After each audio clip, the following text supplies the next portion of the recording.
Hello, everybody, and welcome to episode 9. Episode 9.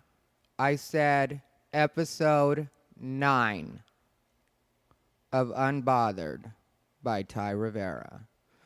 Once again, we're high atop Ty Rivera Studios, a.k.a. Casa de Bijou. We've got a guest today. We're going to talk to our guest. I'm going to talk a little bit about what I call the farmer effect. We're going to see where it goes. But first off, I want to introduce our guest. Our guest, I posted a picture of a couple nights ago on Facebook and called him my comedy little brother. That is the way I feel about Mr. Kenny Lyon. I don't remember the first time I met you, Kenny. I know the first time I introduced myself to you was at the Lexington, right? That was, you were there for Tim Marr's show.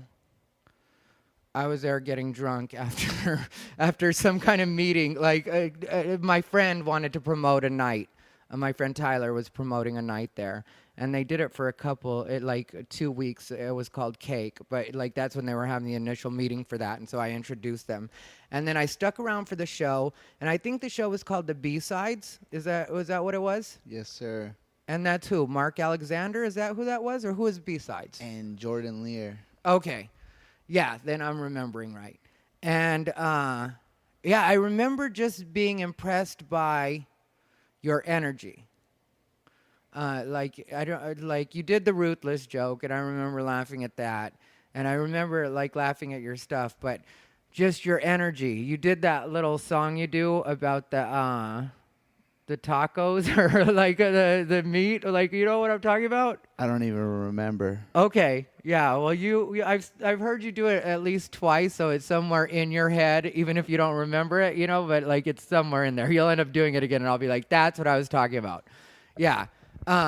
So anyway, yeah, and then we became friends, and I don't remember exactly how we became friends, because now we're actual friends. I've always respected you because, Jamar would share some of your Facebook posts. Jamar Malachi Neighbors, for anybody that doesn't know, he's part of the all-Negro wave in Roast Battle. He's one of my favorite people in the world. I've known him since he first started doing stand-up. I was telling Kenny earlier, we used to do a place called the Bliss Cafe, and that's where a lot of us bonded back then. I don't know what the spot would be like now, or what would be your guys' version of the Bliss. I would say there is a spot. Marty's. There are a lot of people there, and the Lexington is starting to become its own scene. Really, there's people starting to produce nights, and they're learning the ropes. Yeah, no, I was there Sunday for that thing you told me about. What was it called? Trap Sundays, or is that what it's called? Mm-hmm. Yeah, that was a fun. I had to open the show, which was a last minute thing. I lucked out because Ashley said that none of the book spots had made it there yet, and so he was like, I usually like to open it with the book spot. So, since they didn't show up, do you want to open the show? And I love going up first if I get a chance. I get it out of the way. I can relax. And so I went up, and it was way more fun than I was expecting. And it's good. I was telling them, because they were looking for some women as well, and I was telling them Jessica Michelle Singleton and Esther Steinberg would be my two choices as far as, I know those girls will go anywhere. They're, to me, kind of beast mode in that way, I trust your judgment. Yeah, I like when people are fucking animals and will go anywhere, they're not like, oh, I don't like doing that kind of room, or it was kind of boring, or it's like, no, I need you to just, I can recommend you for something, you'll show up, dazzle them. Hopefully that leads to more stuff for you if that's locally, or sometimes you can find work where you'll actually get to be on the road, but a lot of people don't get that. That's where it happens, in the spots, in the actual mics and stuff like that. I get way more stuff done when I'm doing mics than I do if I'm doing a bunch of, Laugh Factory, improv, that kind of stuff. I don't know why. I mean, Comedy Store, just hanging out there will get you booked someplace. You know what I mean? Because so many people go through it. So it's always good at the Comedy Store, but As far as like the other clubs, Mike's are better than them to me. But I guess maybe this is a good segue for us to. Here's the thing, guys. I know some people probably think I'm crazy right now because I've really gone after the farmer effect. And I say the farmer effect and not a particular name because really to me it's not about a name. It's not about a person. It's not personal like that. It's a mental illness. And it's just that the person that it's named after, the farmer effect, is just the perfect example of a person doing that. You know, because I notice this happening a lot, and it's kind of ruining the comedy scene. And they don't realize they're doing it even. I'm sure they think they're just being fun or popular or making friends. But really, they're getting in the way of stand-up. Like, we've got a lot of people that are basically hobbyists, don't take it seriously on any level. They're always on Facebook in arguments with people. They're always giving their ideas on what the scene should be, the things that we should be able to be allowed to say. You know, just they're in every part of stand-up, like trying to shape it. And it's like you don't even really do stand-up. And I don't hold any of their factors against them. Like, you know, you take the person that it's named after specifically. Some people are like, you know, well, she's got a husband and she appears to have money and she's got a kid. I don't judge people for any of that stuff. All that's great. If you have all those factors and you want to be a comic and that's working out for you, that's great. If it's not working out for you, but comedy is just where it's at, that's great too. You know what I mean? I can understand following your passion and being like, this is what I am and I've got these other factors I've got to work around. But at the same time, I have this dream and I have to make this happen. Like, I can understand that mentality. I can respect that mentality. And I don't hold anything against anybody as far as, like, you know, the way they were raised. Some people have money. Some people don't. You know, some, like, as far as all that goes, we're all kind of the same in that we're chasing after the same thing. And there's, you know, we can all get it. You just got to be serious about what you're doing, especially if I'm going to see you all the time or hear your opinions or know that you're basically being a fraud online posing as a comic. You know, I have a friend that was in New York the other day talking about this person like, you know, they're a real comic, and that's what got on my nerves because I was just like, oh, this person really has the world believing that they're a comic when they're not a comic. And not only are they not a comic, see, because like people act like I'm being snotty about it, and really it's not what people are thinking. It's not like me with ego. It's a thing of there is a certain, I guess you could say a comic soul. You know, like there is like, you know, where yeah, you may not be able to do it as much as you'd like to because you do have to work and you do have a kid. I know plenty of comics like that can't, and I guess if you were to like just go by rooms that they're able to do, then you could say that they're a hobbyist, you know, because that's the number of rooms. But it's not about that. It's about every time you see them, they're seriously working. So they are a comic, even though they're not able, literally not able to go up as much as they'd like to because of things like that, because they have kids, because they have bills to pay. And so, and those people in a lot of cases, because of the true hobbyists, the ones that do get on my nerves, you know, like the ones that are just in the way, clogging up the open mics, clogging up the system, the good guy that really does legitimately have stuff to take care of, but really, really is working on his stand-up and always changing his stuff and funny and like is not getting a spot because this person is in the way, because this person likes to hug everybody and act like, you know, oh, I'm part of the scene. No, you're not. You're really, I mean, you're part of the scene, yeah, so be part of the scene. Don't mix it up and act like you're a comic. You know, and like I said, it does go beyond just the, like, doing spots. You know, it's not about just a spot on the list. It's like I said, you're online trying to penetrate people's thoughts, you know, trying to shape, you shouldn't say this, you shouldn't do that. As a comic, I would say this. No, you're not a comic. I'm sorry, you're just not. You know, you haven't earned that. I've seen you eat it everywhere I've seen you. And that's just what it is. I mean, like, every time I've seen a lot of these people, again, not personal, just this one, you know, I'm talking to all of them right now. It's like I see them eat it everywhere. They never do well. They don't really change up their stuff. What they want to do is hang out, be part of the scene, afterwards be able to have drinks with comics. I'm going to have some drinks because I'm a comic. I hang out with comics. No, you're not a comic. Sorry, you're just not. There's fucking grinders out there. You're right, and not to mention that it also comes in different levels. Like there's the farmer effect at different levels. Like there's the ones that barely even touch the crust, right? It's like a mic a month. Yeah. Then there's the ones that do 3 or 4 a month and talk shit, but only go to the same mic or to, only the same rooms. Yeah, they got their path. Even if you book them for like, hey, come do this spot, they're like, no.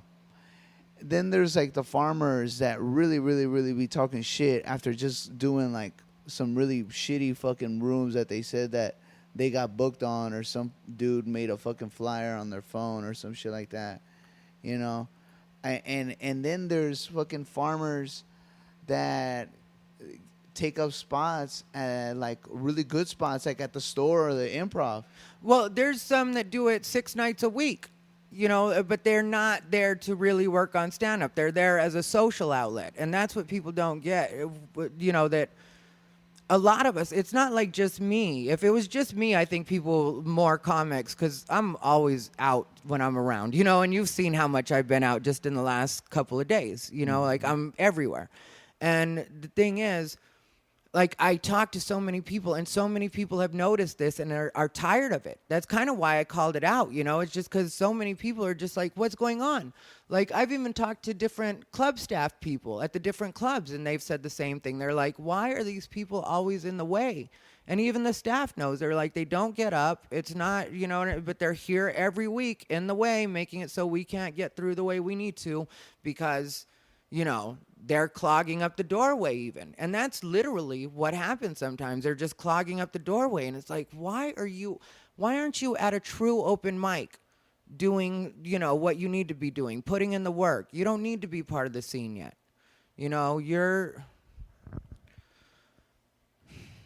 It's real. It's real because we're starting to fucking realize that people can get breaks if the fucking people get out the way. Yeah, and that's exactly what could happen. If some of these people, because there's 1 million people doing comedy right now, and there doesn't need to be 1 million people doing comedy. Not because of competition reasons, because I really do feel all of the talented people, there's room for all of us. I don't feel like we have to fight over spots. I don't feel like we have to be backstabby over spots. I don't feel like we have to do any of that stuff. We just need the people that aren't serious about it, the people that really aren't trying to go somewhere, to get out of the way so that we can do what we have to do.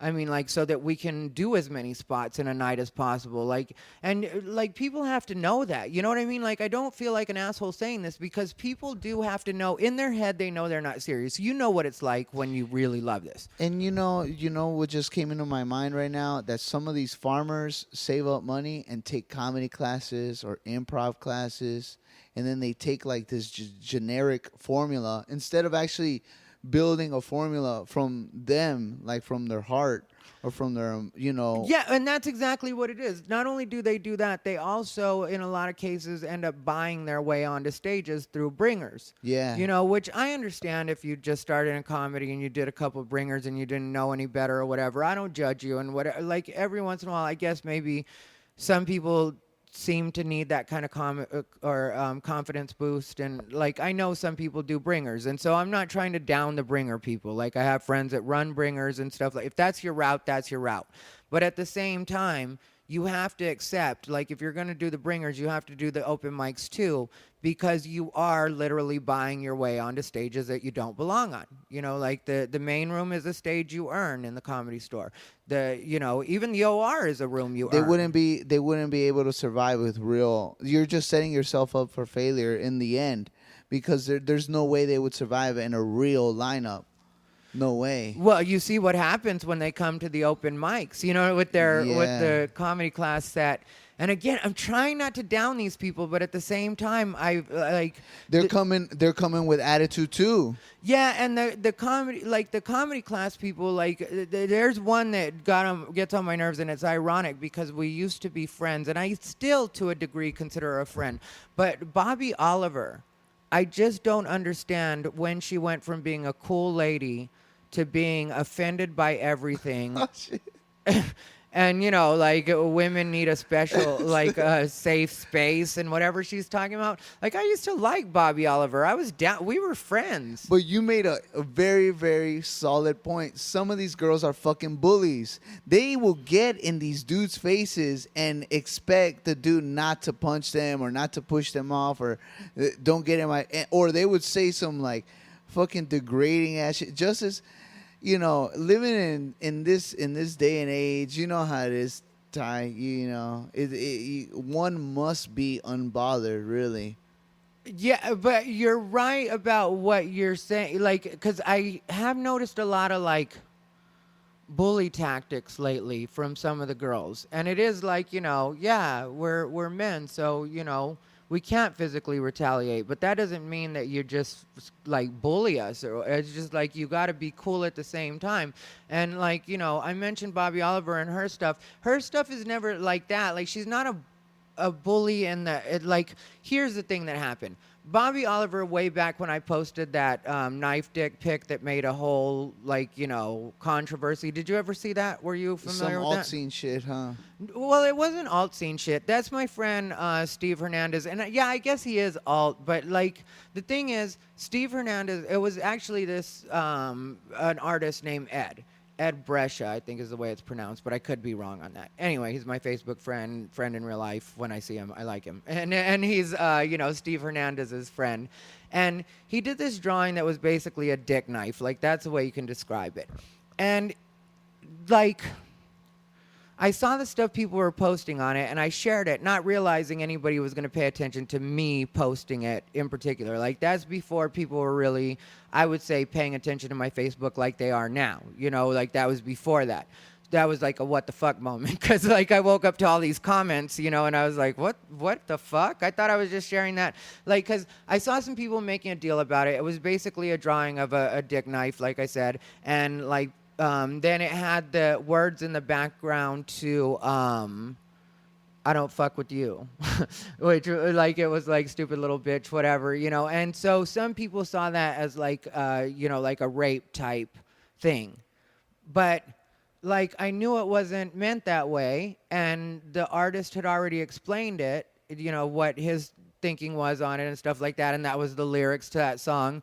And I was like, reposted it because it was like, here's these people that don't know them saying that it's like basically like I don't know if they were saying a call for rape or what their thinking was, you know what I mean? But it was like pro-rape art or that.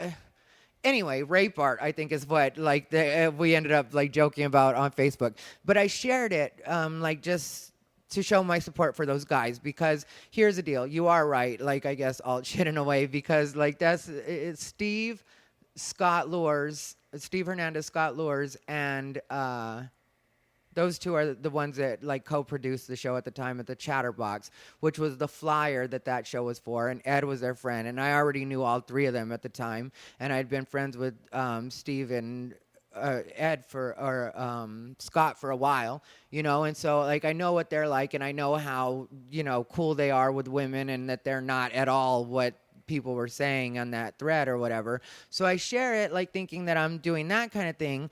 And then Bobby Oliver goes crazy and starts arguing with the artist at some point. And I had gone to sleep, so I didn't know all this was happening. You know what I mean? And then a bunch of people jumped in. And then it turned into this weird thing. And then Bobby Oliver was mad because she was like, you guys need to think about, like, rape victims when you post this kind of stuff. And it's like, no. We're not all going to think about rape victims all the time. And it's like, if they already explained that it wasn't supposed to be that, then why are you still making it a rape thing? Like, why is this still a thing for you right now? And then after that, I noticed like a shift in Bobby Oliver. And like I said, we had been friends. We'd gone to Vegas together for like, a comedy contest. And like, I really did like her. I still do like her. I just don't like this like victim-y version of her. And like,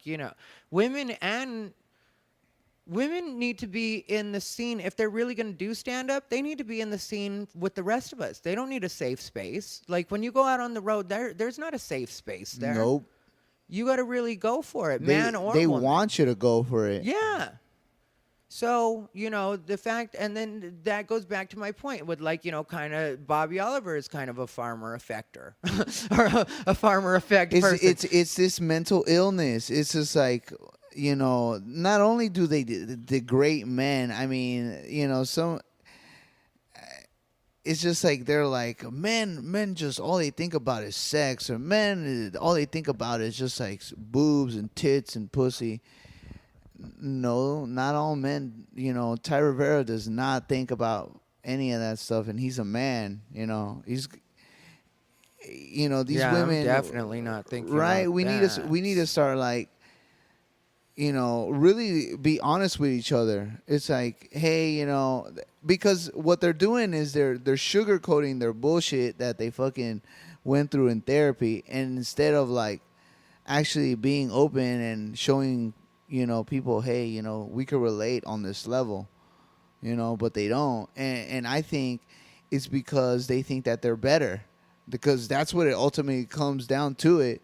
Even when like I go up to them and then I try to talk to them, it's always like this attitude of like, yeah, but I know better, or like, yeah, you shouldn't be getting banned, or you shouldn't. It's like you don't get it.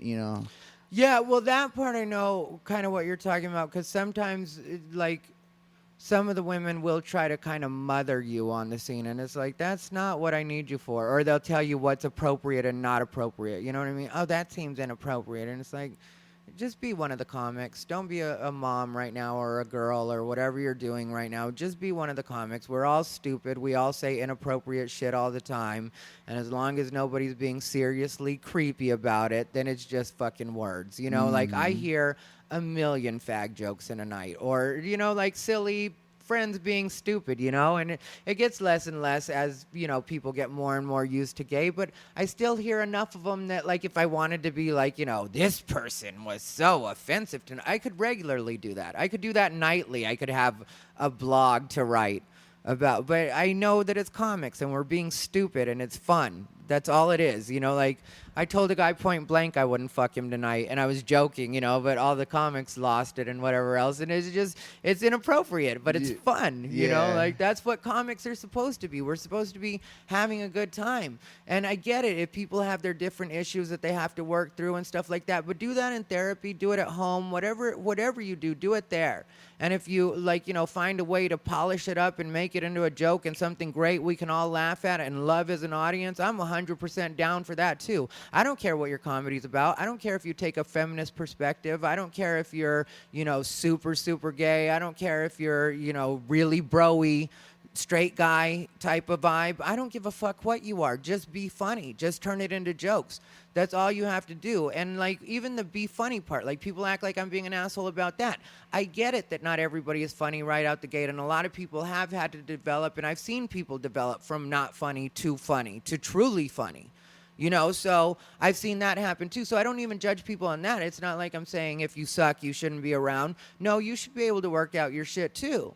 But just as long as you're working it out, not the same thing over and over where because we all know those people that never get better, and they also don't change their act, and we all just put our head in our hands when they're on stage and we're like, okay, let's get through this act again. Yeah, we have to show support. Yeah, but they haven't changed it. Right. They haven't, you know what I mean? But you're trying your best, but in our heads, we're all like, why doesn't this person quit?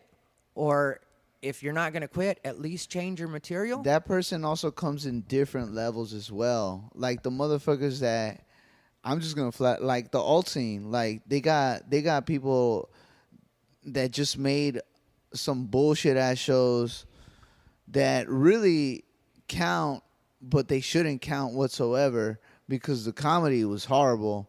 The comedy stays horrible. It's like there's no way you could like rejuvenate garbage like that whatsoever. See, but I laugh because I get what you're saying, but at the same time, there is like the good side of the alt scene too. Like to me, I think all of that shit needs to dissolve. Like between alt and like I guess mainstream would be, the other side of that. I think it just needs to be funny people now. And I know plenty of good alt comics that are the same way. They just happen to fall into the alt category, so of course that's where they've been hanging out or what. But they're true comics, and it's. I don't think that needs to be there. I think even they've noticed. They probably noticed more than anybody else because they're on that scene watching these people suck. They wear that badge proudly. You know, they wear the badge proudly. I don't appreciate the whole thing where it is exclusive. It's not. It shouldn't even feel exclusive. It's just a fucking group of fucking whatever, however they relate. And some people suck ass. They go there and they suck ass to that group. They're like, oh hey, what's going on? Da, da, da, da. They want to because they want to suck that ass. And it's like, I don't get it, dude. You're missing out on some really fucking good fucking other shit than this shit right here, where it's just fucking. They're all clinging on to these fucking rich white kids that go to what improv, groundlings, or whatever. And sure, you know, you learn what you learn there, but that doesn't replace like just the phenomenon of actually going with your intuition without having any instructions, like you following your instructions and then learning from each and every single night, from the failures to the wins to the like discoveries, and then putting it together. Yeah, I get that because I told you that when I first started doing comedy, Paula Bell was the first headliner that like I worked indirectly with. She didn't hire me, you know what I mean? But yeah, she's a really strong comic. Richard Pryor, she loved her, and so did Red Fox, and she's really strong. You know, Paula Bell had told me about a book called Comedy Writing Secrets. And I bought the book and read the first couple chapters. And then I was like, this is all the stuff that I'm learning naturally anyway. And so I didn't want to keep reading it because I did want to learn it just on my own, since I felt like I was learning everything they were talking about already. I was like, yeah, I'm already getting this. So yeah, I didn't end up.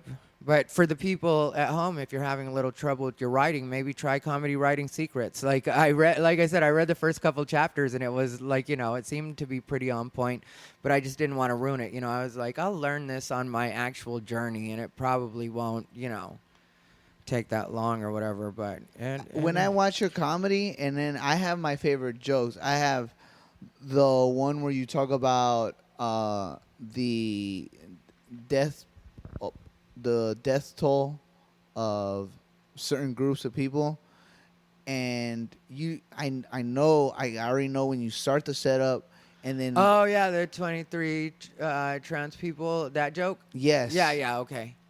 And so when you get to the punchline, which is like this you deliver it with emotion and this face and this you're sure of what you're saying. And you time it right. Like, you don't leave them hanging too long. You're just like, and then you deliver it. It's like, bam, here comes the next words. I see the reaction of, like, people actually getting stunned. And then, like, whoa, this was, like, funny. Yeah, they just go with the laugh, huh? And it's like, laughter is contagious. So if you get one group, the next group will be like, that's funny. And then the next, and then the next, and the next. And so, to me, I've always been in awe of your talent. I can't fucking stand these, like, fucking, just like, oh my God, it's so, sometimes it's unfair, because the numbers are stacked against me. That's why, I'm not verified on Twitter, or I'm not like fucking putting out comedy albums, or I'm not, and that's all my fault. That's my responsibility as a human being. If I want it, I should go get it and create it and produce it. But I just feel like it's not fair, Kenny, I'd be honest, I know the frustration a lot of you guys are going through, and like I could be the same way. Like a lot of times people will ask me, you know what I mean, like especially when they're trying to be snotty on Facebook and stuff, they'll be like, how are you 13 years in and you haven't done blah blah blah blah blah. And it's just sort of like it kind of has been stacked against you if you're not like. Here's the thing, people talk about discrimination all the time, like that's something people always talk about, but they don't like pay attention to certain sides of it.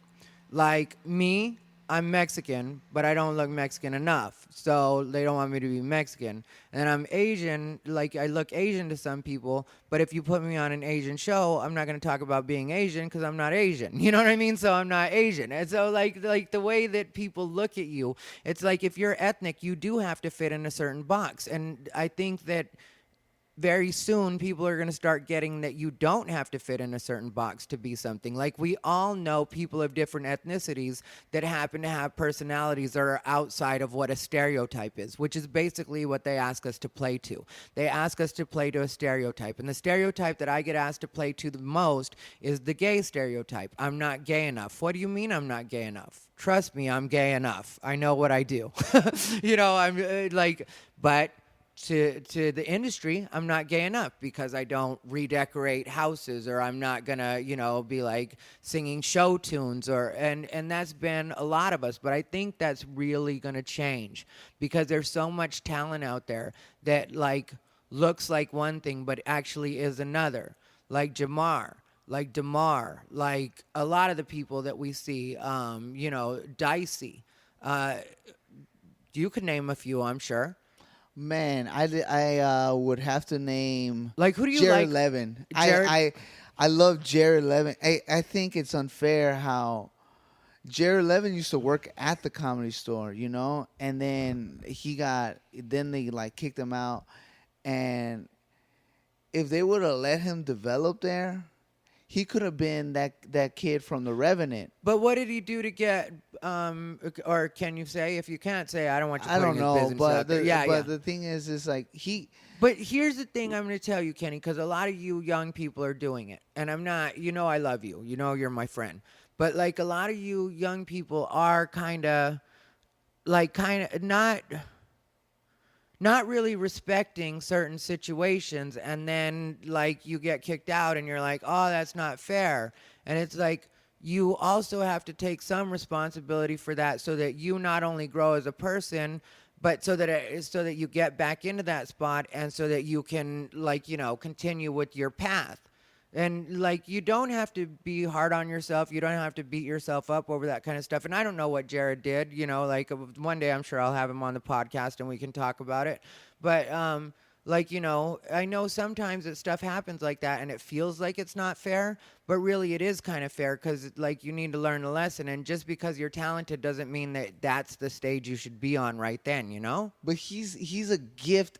He was gifted. I think for some reason, it's just funny. When he was working at the store, he hooked up with this chick that was at the Comedy Store. She ended up like passing out or crashing out at his pad. He was like hooking up with her. She ended up like taking his car, and they both went on a fucking road trip to wherever the fuck she's from. And he got stranded there. Like he lost his car. And then like he like had to hitchhike his way back, and it was just the most hilarious thing. Everybody at the comedy nothing about this sounds hilarious. Go ahead. but everybody at the Comedy Store was like, man, that's some epic shit. Because throughout this whole time he was stranded, everybody on Facebook was like, where's Jared Levin? Where's Jared Levin? Where's Jared? Doug Reed was just going on like, yo, has anyone seen Jared Levin? I've been calling him. He doesn't answer. And it was just the most, everybody was worried. Everybody was just like, where is Jared? Where is Jared? And then Jared pops up and he's like, yeah, dude, I got stranded. He's like, I'm just saying, like, I know it sounds like it's self-sabotaging or something like that, but I'm sure, I don't know, you know, I don't know, but I'm glad that Jared survived. Everybody was very worried. Yeah, well, Jared's great, but like, you know, I like Jared, and I think he's very talented, But you know, like who would you say is kind of out there, like different people that you think are good that aren't getting enough attention right now? Like on the mics. I'm not talking about like, you know, it doesn't have to be, I'm not saying who's your favorite comic or who's famous or anything like that, but who do you think on the open mic scene that people should see? Do you have any? I got my buddies, but I'm sure, my buddies would consist of Jim, you know, some names people wouldn't. Here, I'll name my buddies, but I'm not gonna say, hey, these guys are like. No, but that's what I'm asking is Yeah. who's funny, who's good, not who your buddies. I get you have buddies, but like who's good? Like who do you think are good comics? You're out on the scene enough. Like who do you like their shit? And what the fuck is with you and Pat Reagan anyway? Oh, I can't. Do you have a short version for that story, or is Well, it the just thing a is, long okay. thing? So the thing is, like, if you look up the whole thing, Josh, I wanted to get a spot, right? I was like asking Brian Moses, hey, dude, can I please do a spot like before the battles? And he was like, go ask Jay Manium. And then I asked Jay Manium, and he kind of like brushed me off. And so I went back to Brian Moses, and then they don't remember because I'm sure they were like too busy already with. I'm sure my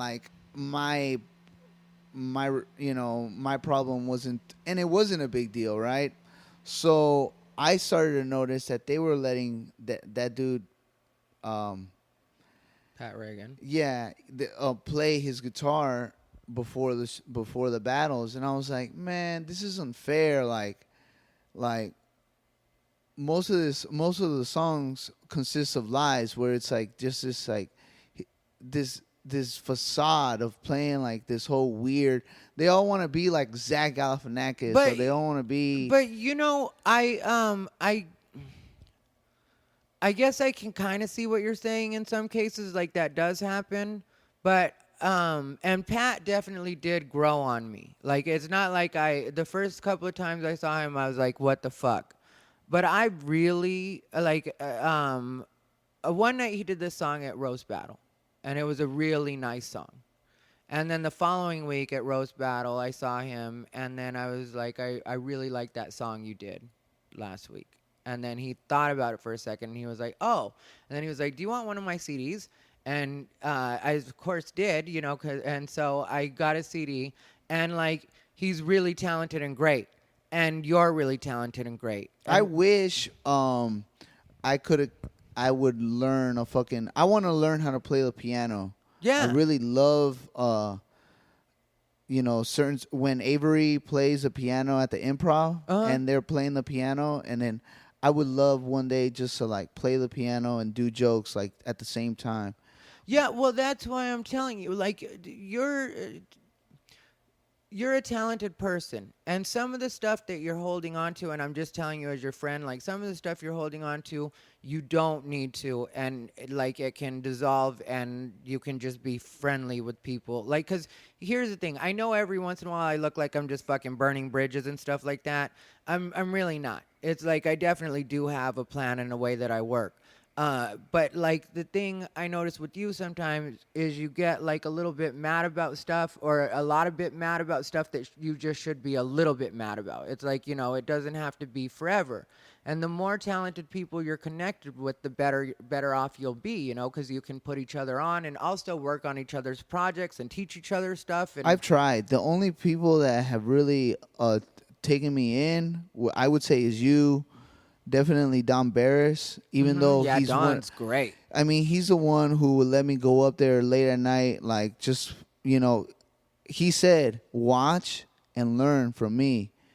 And after like listening podcasts of him, like being there, opening up for Andrew Dice Clay and all this stuff, all the deep stuff that he said to me, it just comes back to me. It's like flashbacks. I really, like I said, I've tried to reach out to people. Like, I've really tried to reach out, and everybody's just sort of just like brushed me off. Like, and to be honest, I'm like, I've noticed that, you know what? Like, there's so many stages and so much audiences out here in LA that it's just like I just got to go out and figure it out. And through that, I've run into you really because I've just like noticed that you're very fearless. Like, you're very fearless, and you're honest, and you're very experienced because I see it, you know. I'm not kidding around. Like, I know that the joke that you're about to tell is gonna make people laugh. I know for sure. I'll bet. Like, if I'm sitting next to like a billionaire, I'll be like, yo, I'll bet you your whole fortune that this dude's joke right now is about to fucking make everyone laugh right now. And like, I would bet it. You know, I would do it. Thank you, Kenny. Yeah, no, I definitely do appreciate that, you know, and I like what you do a lot, obviously, because I don't spend time being friends with people that I don't think are funny or talented. There's just, you know, like I just want to fix a couple relationships for you. You know, like there's a few people where I But think like I'll you be got off honest to the with wrong you. start, I'll and be you have to remember. Let me finish this really quick, and then I'll hear what you're saying. You have to remember that, like, you know, getting brushed off isn't like a big thing here in LA, even on different levels. Like, you know, you're saying you notice the different levels to everything. Like, even when it comes to that, you know, like every week for the last 3 weeks or whatever, I've asked different people to do the podcast, and then they weren't able to for some reason. In some cases, last minute and stuff like that. And that could be looked at as like a brush off. But, you know, in the end, if you're going to continue to do your shit like you have been doing, like I have been doing, then it's not really going to matter in the end, and those people can come back on later or whatever, you know, like it doesn't have to be like a big thing.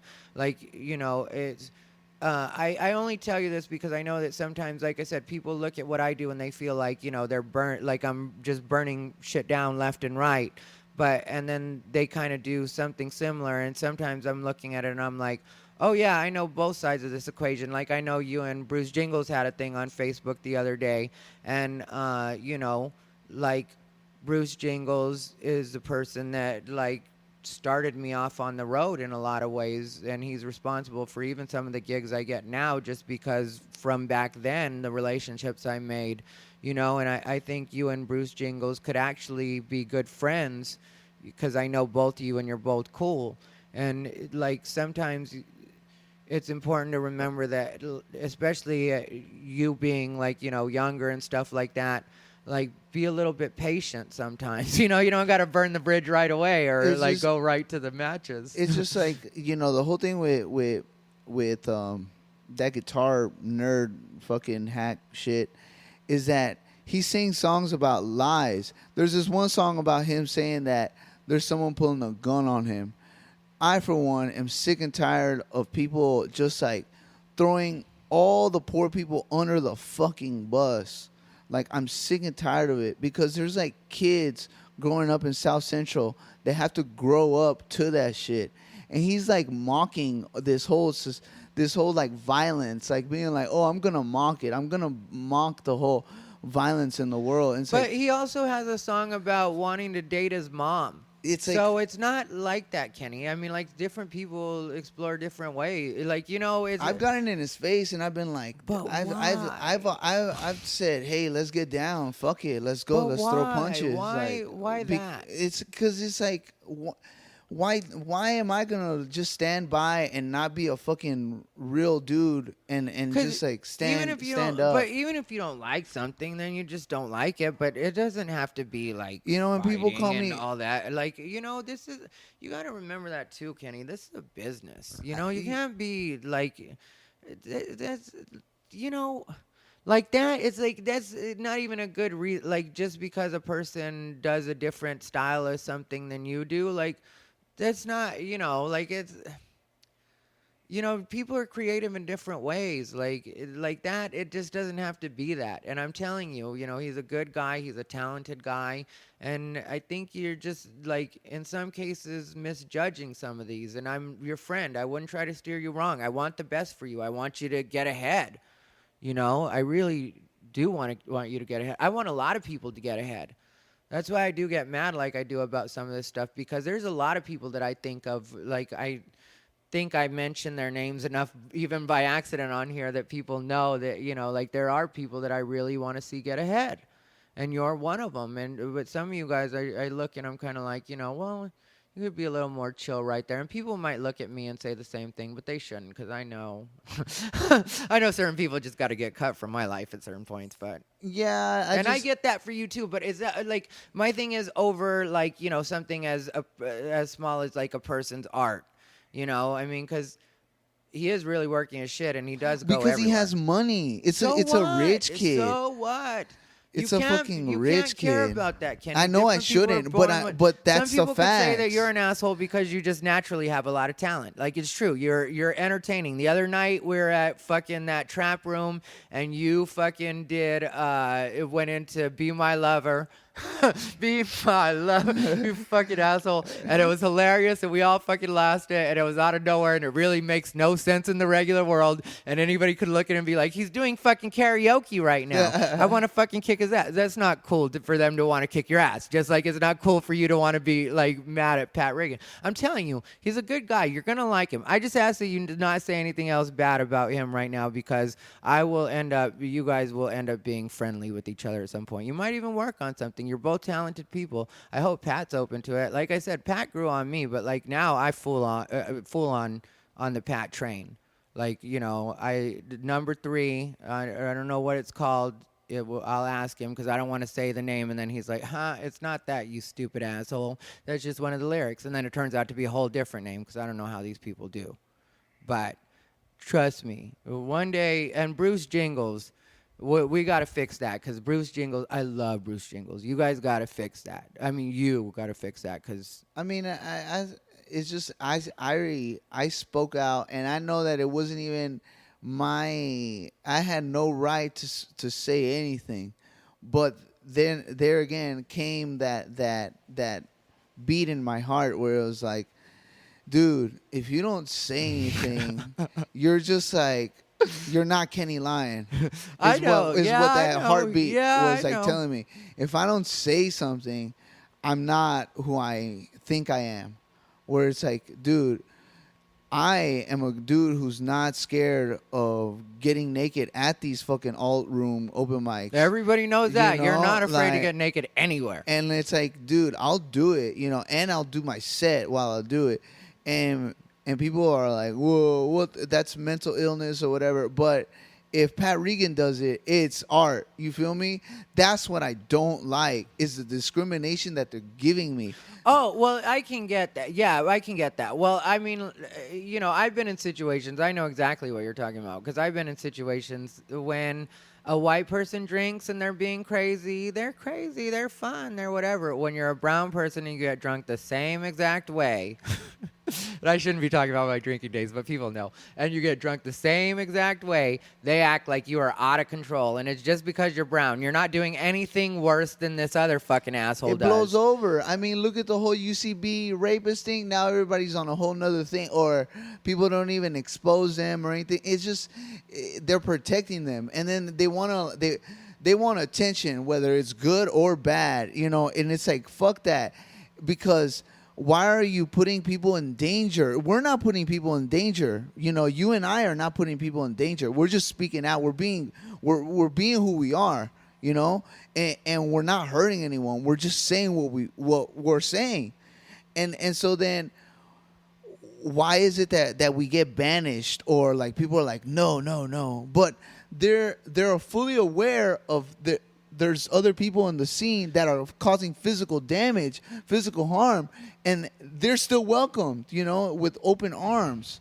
So it's fucked, You know what, Kenny? Life is very unfair in a lot of ways, and honestly, as brown people, we just have to work harder, and the sooner you accept that, the better off we are.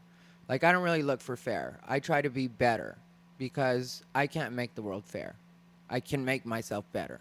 I can keep working. I can keep, no matter how tiring it gets, no matter how mad I get. And I've had every frustration that you've had times a million. I really have. I've been doing this for 13 years.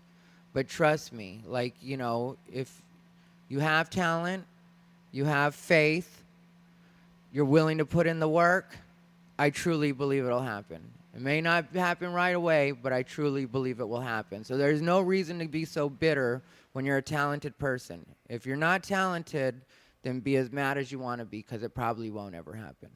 But for talented people, I really do feel that way.